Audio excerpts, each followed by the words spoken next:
up? You're Liv.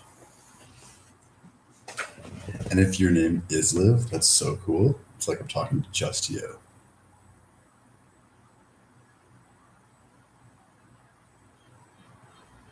It's funny because if your name's not Liv, I am just talking to you. It's actually not funny.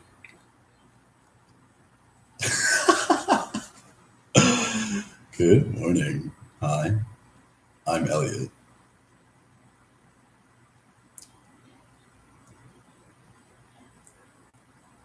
With 2 T's. Sort of. I think my biggest charm in getting myself to do these videos is my own self-amusement.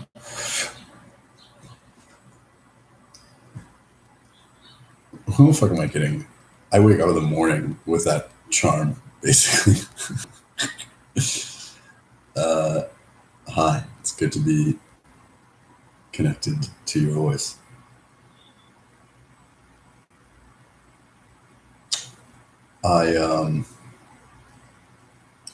This is like I did this video and I set it off into the future. Like, I'm gonna talk about this on this day at this time. And if you're my friend and you're watching my videos, and you saw that I don't necessarily follow my own schedule, then you're my friend, and you know that it's because I don't abide by schedules. Oh, hold on a second. I gotta pull the curtain a little bit because it's cloudy and it's not cloudy and the sun's starting to come through the windows and shit and it's the morning and I spend my mornings with the sun. So hold on.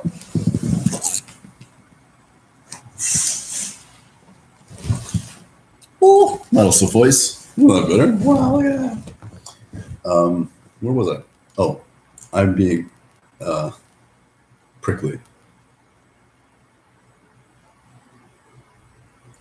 The reason that I do that is less to tease or entice. Like I hardly need to do anything to do that. Neither do you. Shut up. And it's more just like getting to know myself.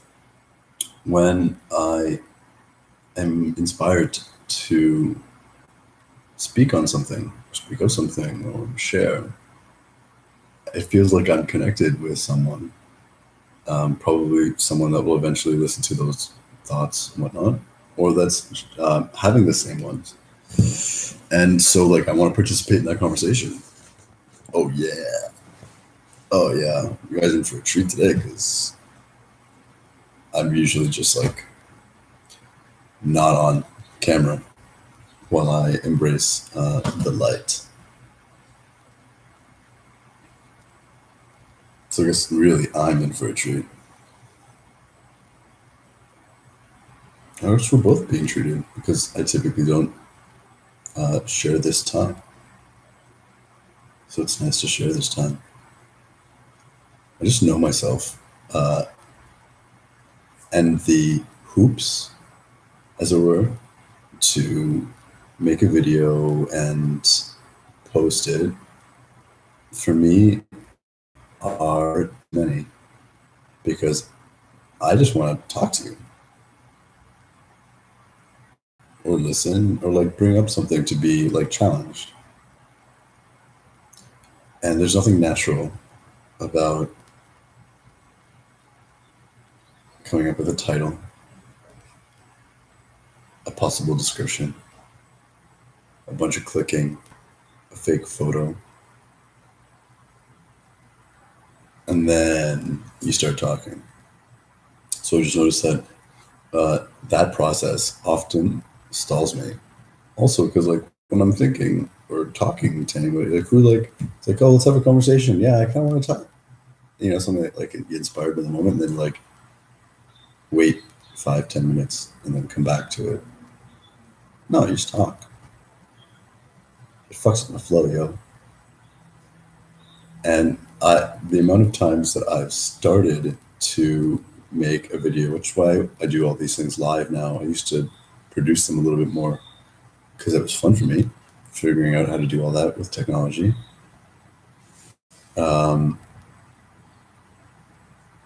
But eventually the novelty wore out, and it's just more than I care to do. And so I don't end up doing it. And that isn't the same as not wanting to do it in the first place. It's just learning how. And for myself, it's not giving a fuck too much. And then the live kind of like just click, type, and go. It's like, okay, cool, I'll do that. And further, if I do that process, the titling, the bullshit, and feel inclined to persist and like sharing the moment or whatever, then I'll do it. And if not, it also lets me, like, I would write my titles or thoughts, as it were, like that succinctly in my notebook or anything like that. To try and remember, it's like, oh, I want to talk about this, I want to talk about this. But then I'll just end up with a list on a piece of paper that I value, but it doesn't end up getting done in the same way. So learning to do it in this way, I don't feel so inclined to pursue a new idea and a new inspiring thought, which is usually what gets me to just click on, type, and start. But I do want to spend time with you and share my life as progress.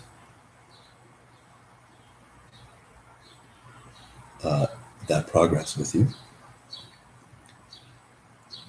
And so I just click on, I'm like, oh yeah, I got this topic. It's like, oh, it's kind of more or less what I feel is right. Cool, sorry, we'll give it a shot. It's like, oh yeah, but have you spoken to that at all? Yeah. Well, it depends on how good of a listener you are. Because what does this topic share? It's actually quite dear to the hole in my heart. It's been trying for those E's and M's on the path go to empath. Boom. The electromagnetic pathway. It's been trying for people that can sense the invisible aspects of each other and having to come up with fucking all these strategies that don't make sense, but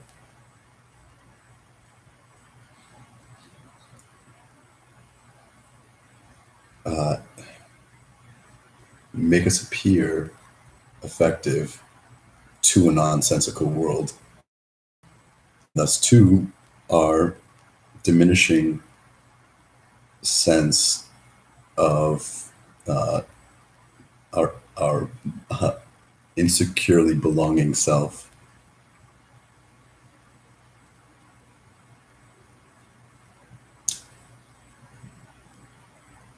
In this like insecure world that makes for hoops. There's nothing natural about planning anything. And I might do a topic share on this more specifically. But really, it's all so connected. It's all so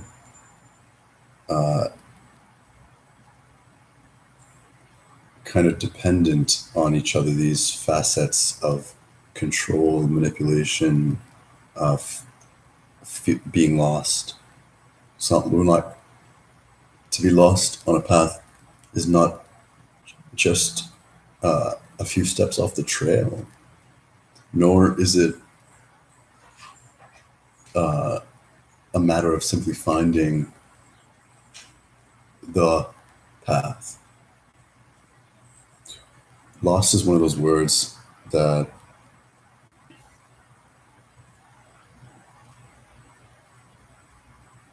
I want to vent, like I want to like in this context, it has no meaning anymore. In fact, maybe what you're perceiving as my own uh, growing investigation further into the magic of language and speech and thought form, grammar, which is like, for example, in English, I might say like, it is a sunny day, whereas in Japanese, it might I might say the day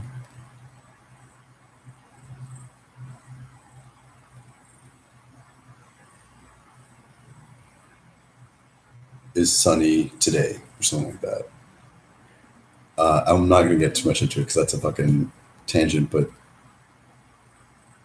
when grammar is how you perceive speech, and speech is how you talk to yourself, and how you talk to yourself is how you think, and how you think is how you act, and how you act is how you live, and how you live is how you love. And people say that they're lost. But what the fuck does that mean? Who's lost? Not those fellas in the jungle, right?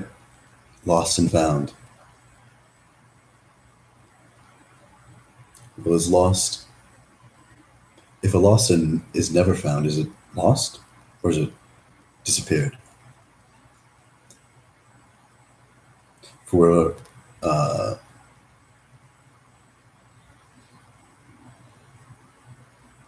I think you get my point. Anyways,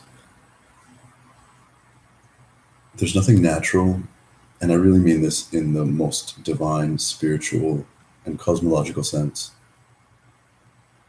to the extent of the subtlety of the interchange, and like not even the interchange, it's like describing the communication between genes, the art and beauty that is the expression of thought and feeling in love. And I mean that less romantically and more as providing context, like etheric context, in love as in existence. There's nothing natural to plan to do something or to schedule to do something. Those tactics are very much what take us away from the divine flow of unity from elsewhere, from nature.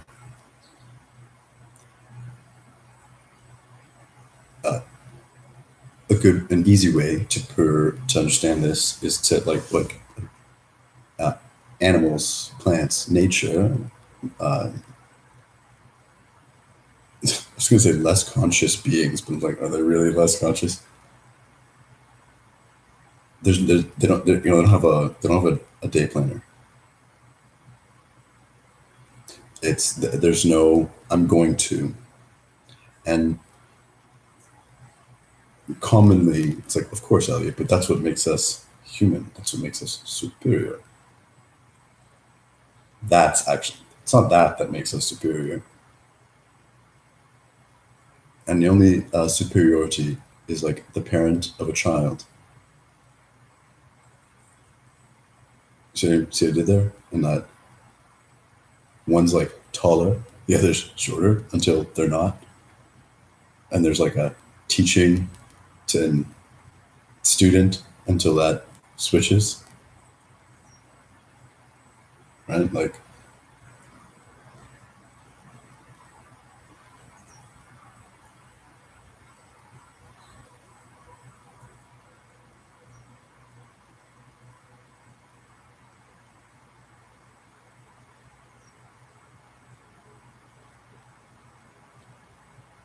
when you sing, you don't plan to sing the chorus while you're singing the verse. And we do that with our lives. So we're never in the verse and we're never in the chorus. And then we create these illusions, these false expectations in thought form and feeling, and we impress our past and our future with them. Because that's how we think in terms of this present moment, of our 9 to 5. And that's not true. And feeling forced to live that way is like an itch on the inside of an outside and inside that you can't get to until, like, unless like you basically feel like you're tearing yourself apart. Not to mention the fact that you're like, I don't understand. This itch doesn't even make sense. But the more you take us out of our senses, the easier we are to manipulate senselessly.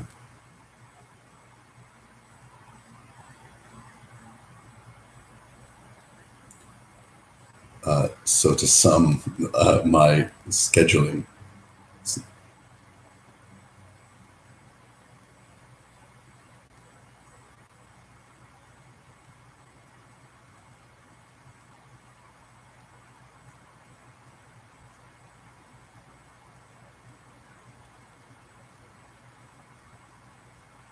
I think I did. And if I have another witty remark about it, I'll just be me. And now, more specifically to the topic share, because it is really important, and how I tie it in, and how I'll tie it into what I just shared is, we've had to, and I relate to this very much with my societal diagnosis of like an ADD neurology. All that means is that I like live an exaggerated experience. Like my nervous system is typical, but just much more sensitive. The thresholds are less abiding, and then therefore more abiding. Everyone feels this way a little bit, of being like, how am I going to do this? And then this is hard for me, but it seems so easy for other people.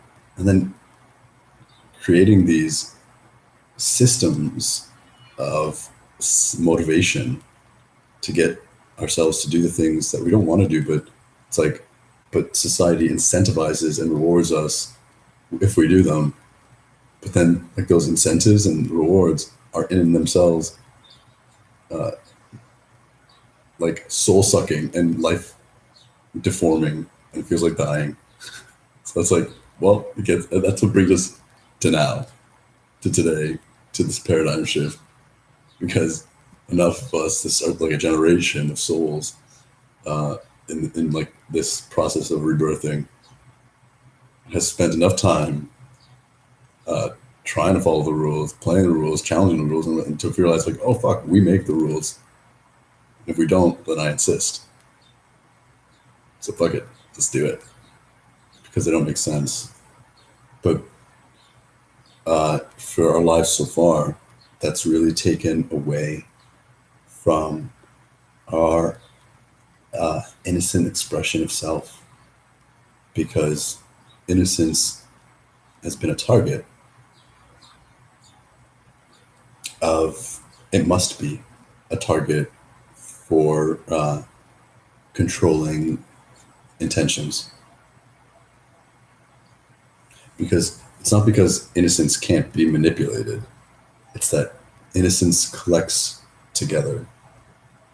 And enough innocence is harder to manipulate than when you feel guilty. Much easier to prefer naivety than innocence. And now, as things change and grow and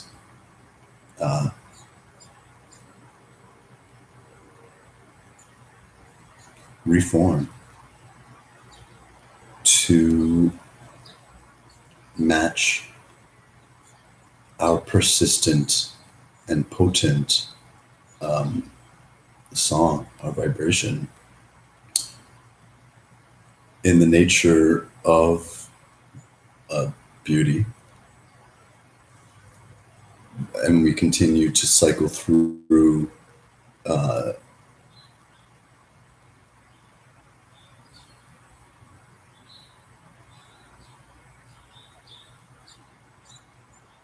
like the hero's journey, like is a way of putting it, which is like, all I mean is like, as we continue to cycle through the process of iteration, adventure,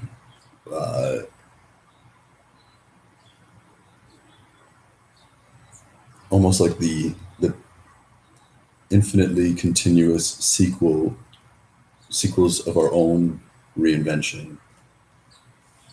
It will like, we're going to come into these circumstances that feel very familiar, and that's natural, and that's beautiful. And we'll have developed all these strategies that really have saved our lives so far, and it's the same strategies that we're like, fuck, I don't want to do that anymore. And now our like next challenge, which is the same challenge just in a different iteration, is to notice that we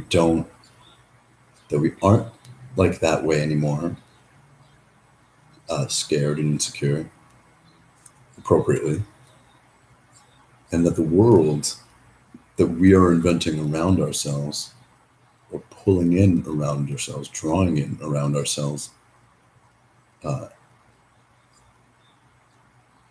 doesn't resonate with that false schedule of personality.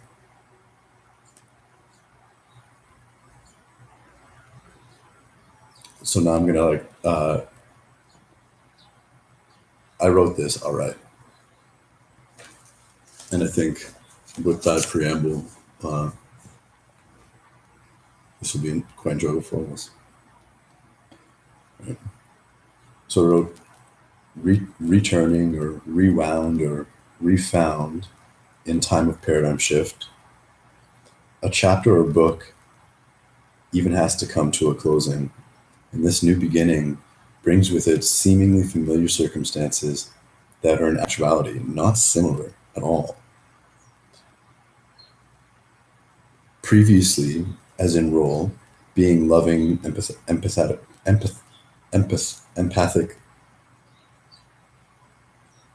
There's a difference between empathetically and empathically. And my chicken scratch just looks like all the same. Previously, as in role, being, no, you know what? This is something that I've also noticed, and this is pertinent. When I write, I don't write how I would speak. Perhaps it can't be so different, but what is written is not what is spoken. And the way that I write is meant to be done, I think, slower than I read, or anyone like best could. It's the way that the words, it's like poetry. Like, it's like, oh, I wrote this really great thing, and now I'm going to read it. And but it's like script, like you wrote it like Shakespearean because it was pretty, or haiku-ish. And now you're like, oh, but it's a good point. So like, I'm going to read it. And so you read a haiku without the pauses. without the rhythm, and that just sounds dumb. And I'm not in practice of speaking publicly things that I've written that like without that specific intention of like this is going to be a speech. So I'm just noticing with you that things are changed, and it's not that I would have done this differently, but my pressure, my strategy would be first of all to have all of that conversation in my own voice, in my own head, for the sake of shame, because any interruption to the expectation of flow of, say, this video is like telling of my own failure. So I must not. Just keep going, Elliot. Chuckle, giggle, feel embarrassed. But you know what you wrote is brilliant, so just do it. It doesn't sound brilliant, Elliot, though. So fuck it, you just know, just keep going. No. In fact, well, I mean, I really don't have to say it, especially if you've seen anything of mine before. Like, us connecting this way, there's nothing fucking natural about that. But we've risen above the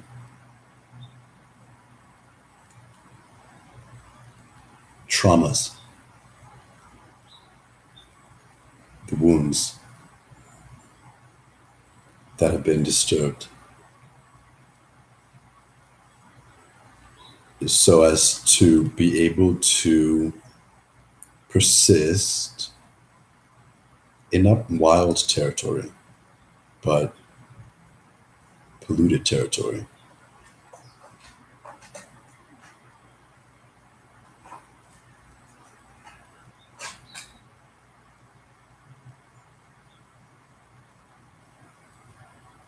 It's like having to walk or like drag oneself through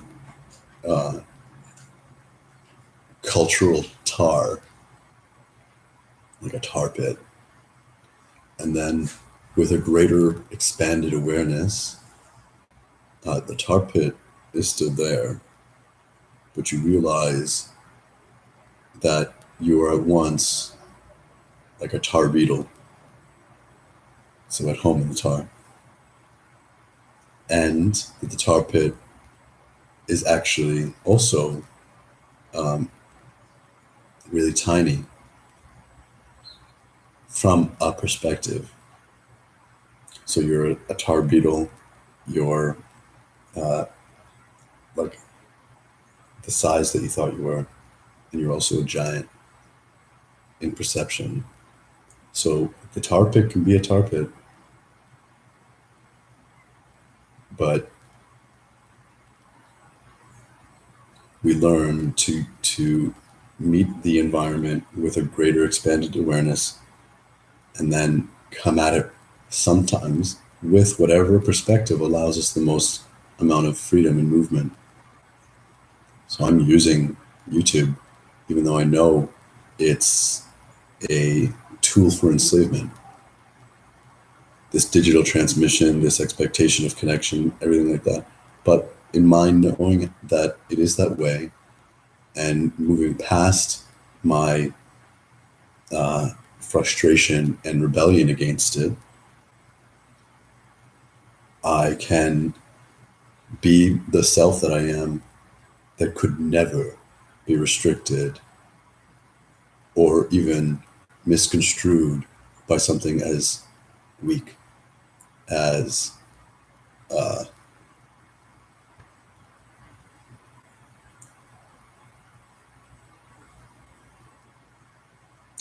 like this attempt at falsifying my transmission of self. Of course, it creates confusion with those that might not share the same perspective, but it also offers that perspective of like the child and the parent, where the child sees the parent and recognizes that they are like that they're not the same size, they're not the same, but that the child will one day itself be a parent. And so by being and by doing are kind of led in that direction.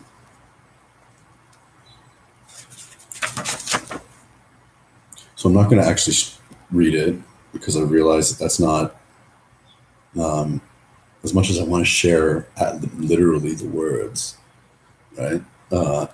What I want to share can't be shared through this medium.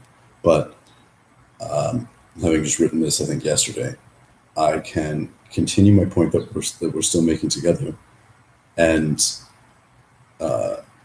include like the meat and potatoes of it, and that's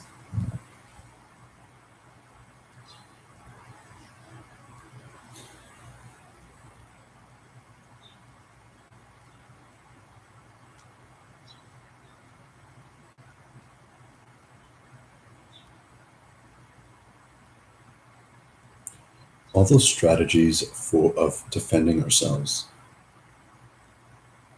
Like, as a man, until now, I've felt in terms of my environment to to meet, and by this I just mean touch in context, in being wherever we are at the same time. Women with a kind of self-defenseness, a kind of fuck, I'm a man, you're a woman, uh, you probably think I just want to sleep with you. I used to think that I probably just want to sleep with you, and that never felt good. And I've gone through all kinds of shame and shit like that. But like, actually, I don't feel that way at all. But I recognize that I'm commonly perceived that way because I have a penis, and uh, so now like I've kind of got to be like enthusiastically myself in that I'm impassioned and glad to be either meeting or sharing or anything like that, but also like put like out a disclaimer that's like, oh, I also don't just want to have sex with you, and I'm not trying to get anything, and I'm not trying to do anything, and I just want to be like, don't I like? It's like I'm just like a girl, but no, I'm not. I'm really not. I'm not like just like a girl. I'm not. I'm a man, but there's a whole bunch of like, I'm just like, can you blah blah blah blah, right? Like these all these scoops just to try and get people to uh, understand how I really am, what I really mean, to placate their very real fears because of the ingrained patterns of abuse that like humans have with other humans, and my own like subtle guilt and shame around my just being a man and making women feel that way because I'm just a man. And I think that if you just interchanged man and women with everything that I've said, it could feel the same, right?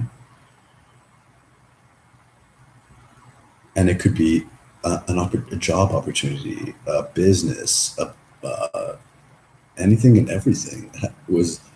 It's like expect the worst, and so we make good things. We test good things to prove their goodness, and thereby deny their goodness. Truly, because goodness tested in that manner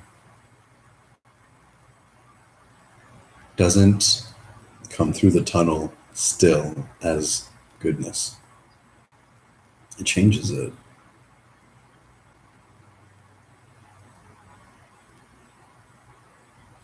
So for a more general and linear example,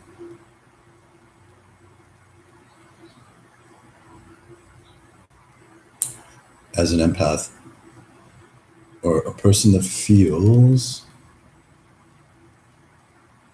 compassion by necessity for other people in ways that, like, you had to figure out words like empathy and and compassion and hear other people use them to determine that you've always been that way and you never needed a word to describe it. In fact, the words took you away from the feeling of that way because you're like, oh, I'm not that. Because you don't think about being compassionate. You don't think about what other people are feeling. You just are there already.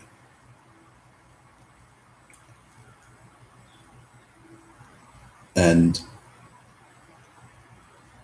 in like the wounded timeline of self-abuse and abuse of others, essentially like a self-hatred even, what I wrote was, what hasn't changed dramatically is the way things look on the surface. And that's what's caused so much pain and sadness, because what's on the surface is actually the closest to the truth. I'm just grabbing my coffee.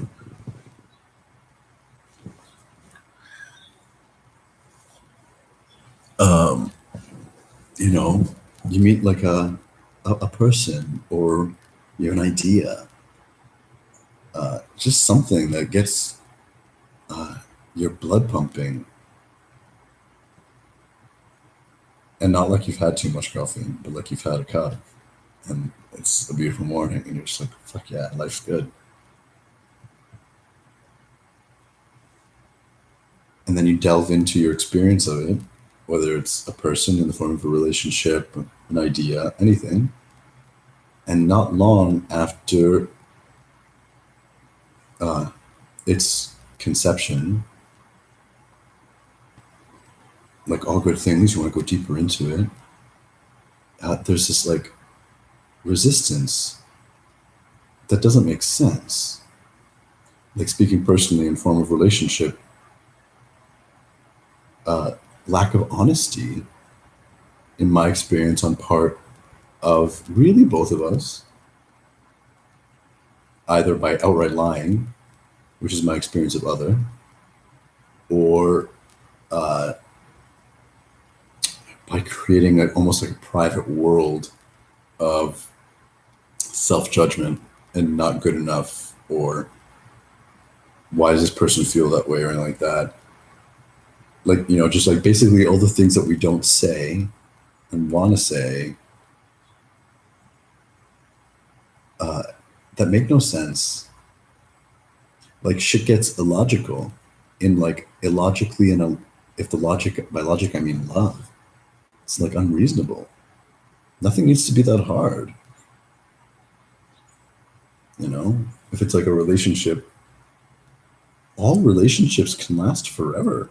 All you gotta do is talk about whatever you don't jive with, and then come to a place where you both understand that you both understand.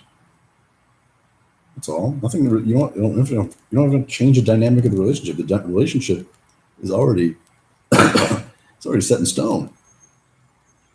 It's like, I like you, I like you too, and I'm not even talking necessarily of a love relationship. Like, that could never change. I like you. So anything that could possibly interrupt the flow of that enjoyment is false. And if we just determine that falsity, we'll be here, and our bond will be stronger. Because anything that is patterned, like that destruction, will value as a signal to employ ourselves in the manners that we learn and progress to bring us closer together.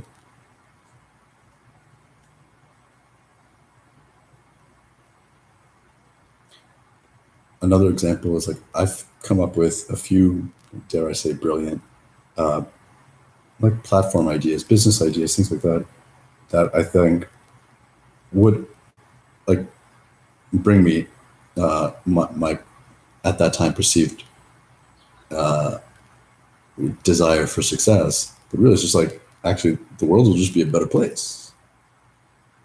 But then like loans and startup and capital and advertising and employees and taxes and small business bank accounts and blah blah blah blah. And it's like why the and like and profit margins or uh, the market, like fake ass, unreal like bullshit. Like none of that matters. None of that actually interrupts my plan, but it does. And no matter what I do, I can't get around it. So we develop these coping mechanisms, which, if you go to, do you guys remember bookstores?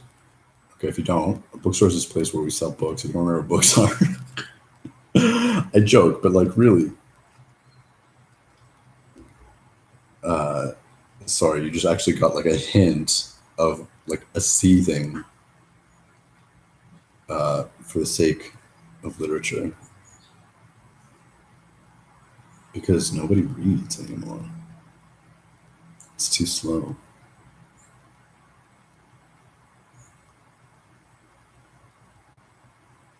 Anyways, uh, I was just saying, like the business leadership section, are filled with uh, strategies of success. But to be successful in a failure is still a failure. And being empathic,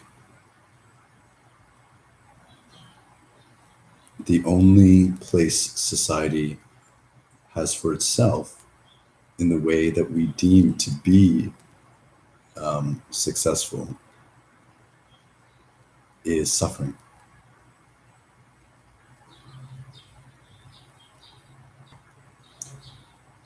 Because it just, not necessarily because there's judgment or that there's hate, but that there was just no place for us.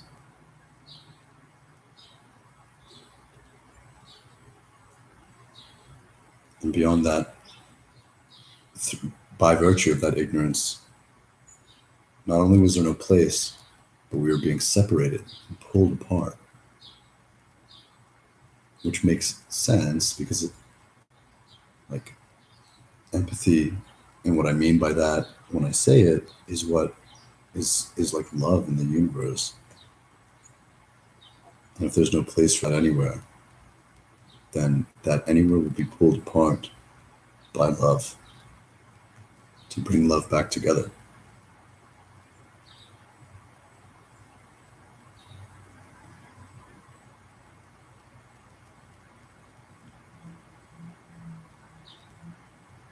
So here we are, uh, birthing, truly born into our new world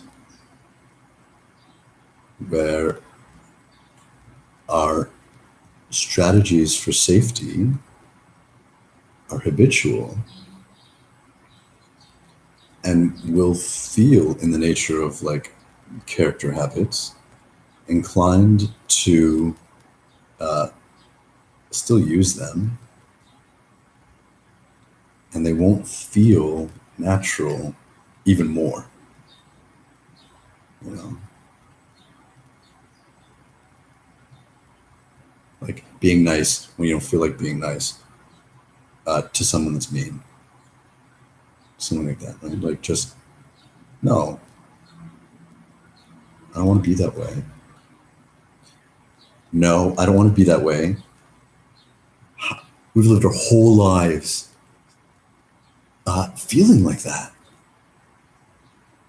And then we have these like personality scripts that uh, we've created and devised so that we can still feel like we're being ourselves while securing the expectations of like this wounded, traumatized, self-hating uh, personality of a culture.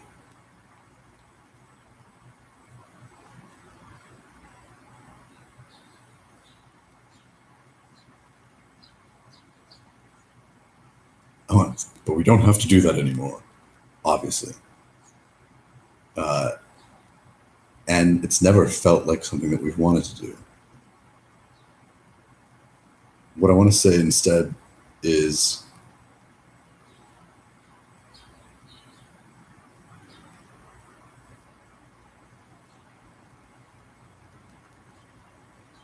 it's like in the beginning, we would just be innocent and express ourselves with the fullest honesty of our heart expression of our love.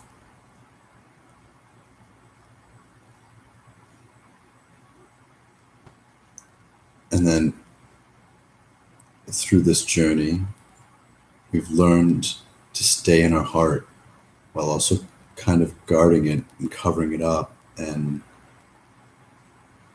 hiding it, but while staying in it. Until we got to the end, where all of that fell away because we made the choice to not hide in our heart, but just live there and let nothing be outside it. And if nothing enters it, then that must just be our only choice. But if it is our only choice, then it is how we wish to express our free will.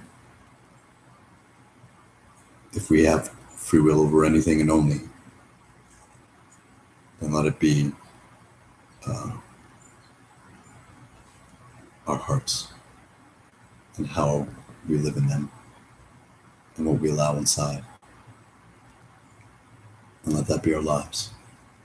So if you want to take our lives, fine, take everything. But I'll still be in my heart when this is all over.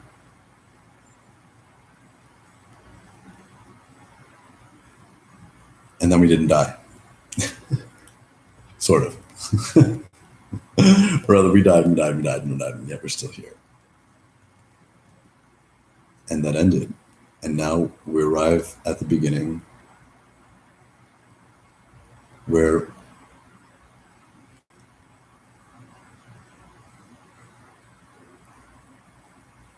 opportunity still looks like opportunity. Because that superficial, most surface layer, the now, always, it is, was, and has always been as beautiful as the ever and the never. That's not what was fucked with the timeline. It's like if now then started running backwards instead of forwards, on the surface now would always be beautiful because there's only ever now. But as we move forward in our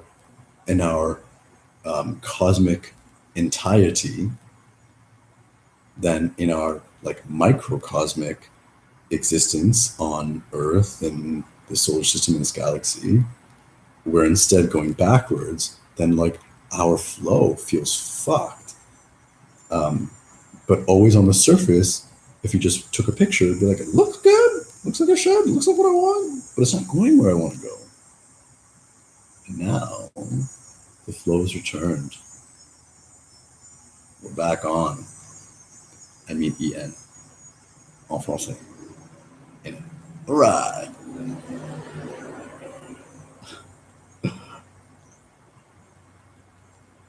And the opportunity of new opportunities is to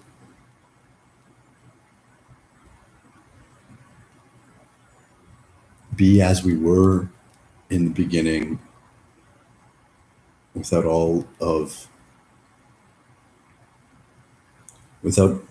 not even without the protection, without the unawareness of needing protection, and then without all that fucking feeling of need for our own security. And so coming back to our innocence, and by that I mean not employing all of those tactics based on falseness. It's not false tactics, but they're false tactics if they're based in falsity.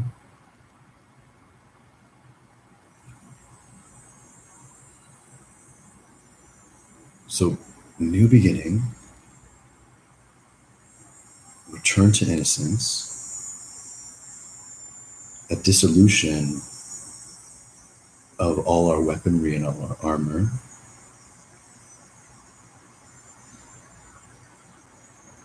while having truly the power of knowing how and what we've been through and what we could do and what's possible.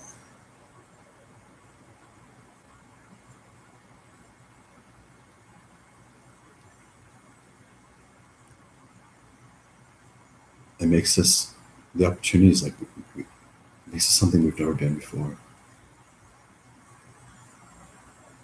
To know suffering, and then to be born again without it, and still know it, but not be in it, is a trial of a gift. And for everybody, but not for everybody at the same time.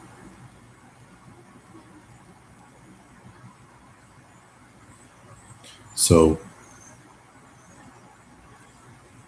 maybe in closing, I would invite, at least in dealing with me, but we're the same, or at least similar, or completely not, and you're confused, but I still love you. Oh, I love the game. I really mean that as in video game. That was high praise. In closing, I invite a release of all the beliefs and actions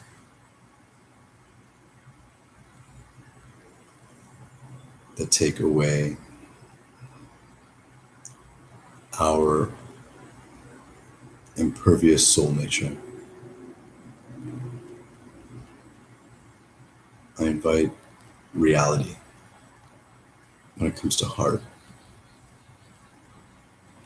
and true emotion, true thought, true feelings. Knowing in my most casually full capacity that there is no thing that can scratch, etch, fuck with my integrity.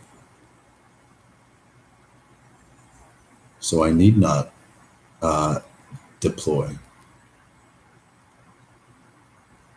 the strategies that have served me up until this point, because I've realized my own power, and my is yours, and I'm you.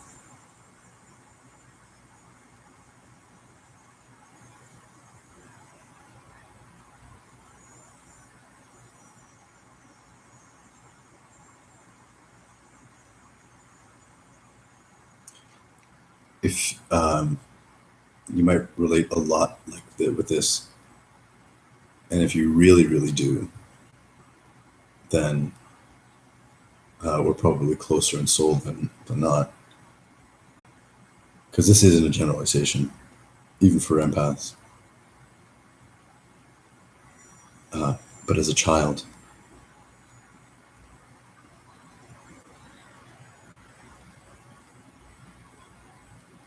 I felt like I had to be an adult,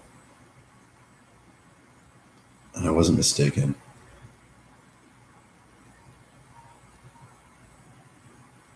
So it's like the child that had to be the parent, or like the child that became the parent while they were still a young, while they were still a kid,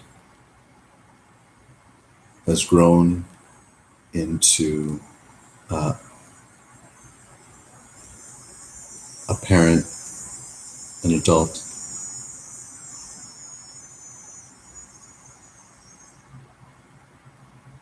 that no longer wishes for, longs for, or misses, but can, in like our fullness, uh, be adults, be parents, and uniquely because of this fucked up flow of time, also be the children that we never were and always have been again.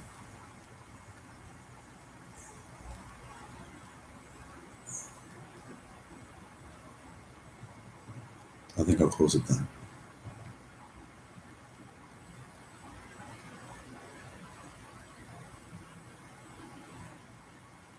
It's safe to be vulnerable with safe to be vulnerable with our own trust, with those people's places and things that it's like we know because our senses are go beyond um, what we're told our senses are. And we can trust that because the sun is shining and rain even is awesome. And the darker is somehow being filled in with all the darkest colors, like love and light in its full spectrum has arrived, truly. And you're not going to find it off the path. And why I say that is that that's the only place you'll find it, so don't look for it there. You know what the path looks like because you've had to find the trail markers for survival till now. Well, now that the path is set, the trail is wide, and the only place that you're going to find those same markers of fucked upness is off the trail, and that's not you. You're on the trail. You're on the path. So anything that you see now is on the path with you.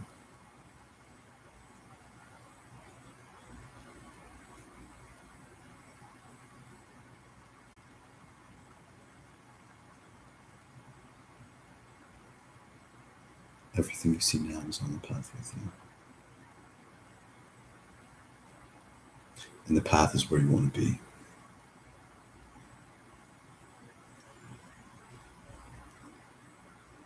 Let me say it again with different emphasis. Like the path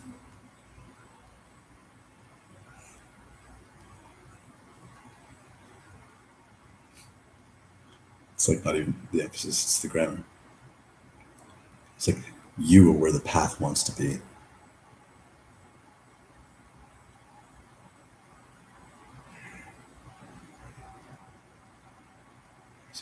And that's always been that way. There's no overthinking. The path has found us again. So no matter what we do, we can't not be on the path. And that's what I mean with all the back and forth of the pain and what we've been through in the new beginning. It's not that it's impossible. It's impossible for you because you've done the impossible to find the path that was looking for you. And now that it's here, that hasn't changed. You're still looking for the path, and the path is still looking for you. Which means, in all likelihood, you and the path will be together forever. So embrace the things that are on the path with you. And not everybody is going to be like me. I'm always going to be living on some edge of that path. On it. But I love the off path. I love widening the path. I love tending the path. But some people are God's beauty as the most center line of the path. And so maybe I say that to emphasize another feeling that we've always felt, and there's been undue or uncomfortable pressure around it. It's like we're all the same, but we're not all the same. It's like we're all one. And if I were to make a universe out of my oneness, I, of course, like making all of this, everything the same would be boring as shit. So now everything's not the same. We're one. And just use those things as far as they're useful. And if you're not like me, then you're perfectly like you. We're on the same path and we love each other.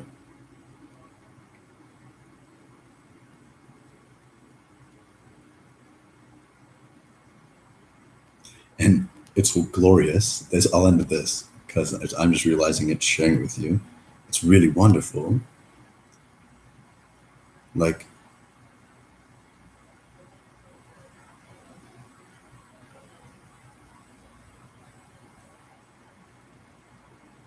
we're used to being so brave and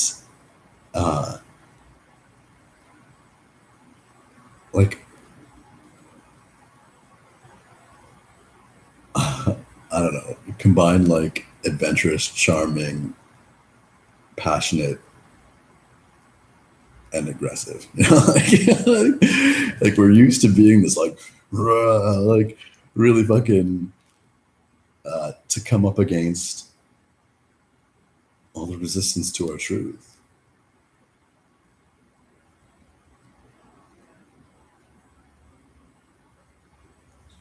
And now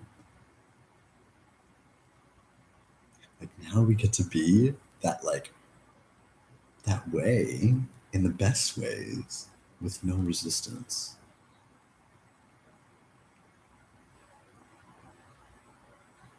to the truth.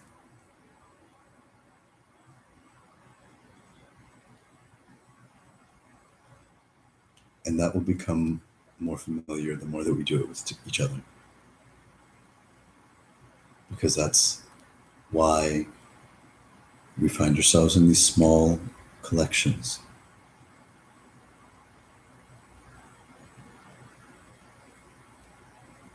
There's a bunch of reasons, but why we need is that we don't need much, but we do need each other. And at first, being this way with ourselves grows into being it with us, that way with those that we feel that we can.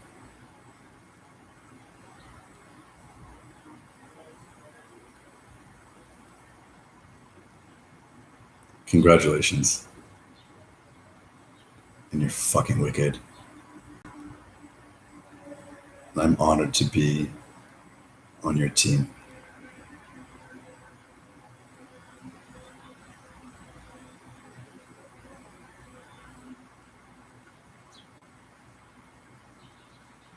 Because what we've accomplished is fucking epic on the scale of Source. Source is that shit was epic. And really pretty. Thank you for joining me. Thank you. And I really mean that actually to the way that I just said it. In all of this.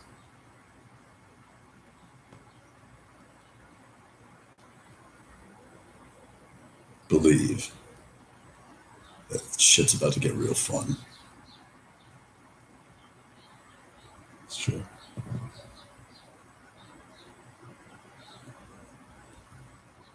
And we get to do it with you. Yeah. I'll probably be around again. See what I did there? Obviously. And I look forward to it. I really look forward to eating food and dancing around fire with you. But all in time, because in time is fun. I love you. I really mean that. And thank you for being you with me. It's the hardest thing that we used to do, and now it gets to be easily the best. I love you. Namaste.